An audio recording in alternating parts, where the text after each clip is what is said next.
Human remains found at two construction sites have now been linked back to an old cemetery. It's located on Eastport Road. Our Robert Bradfield is joining us live tonight with the latest details. Robert.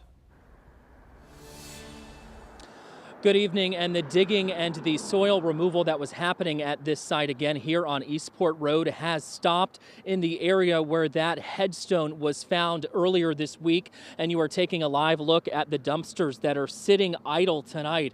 Workers, as we told you earlier this week, were taking that soil from here and building an on-ramp about 2 miles from here at I-295 and Main Street. But tonight we are learning about the history of this property. The Duval County property appraiser telling me this land was once called the Eastport Colored Cemetery. It was a burial site for African Americans who lived just north of here in a community called Polytown.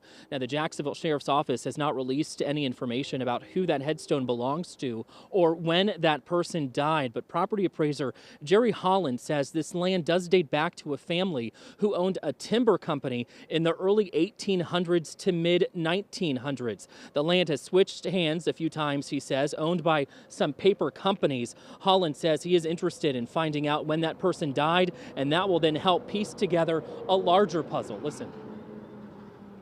And the time frame is what we want to learn more about. You know, when was the person deceased? We'd heard some that was in the 30s, you know, but also maybe what other deceased people were there. When did they die? When was the cemetery active? You know, it appears it could have been prior to 1900 all the way into the 30s. But we don't have no indication of that.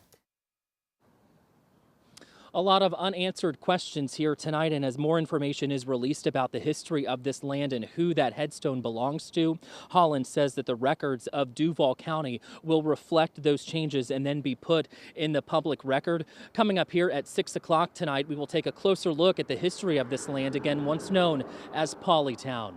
Live in Eastport tonight, Robert Bradfield, First Coast News, on your side.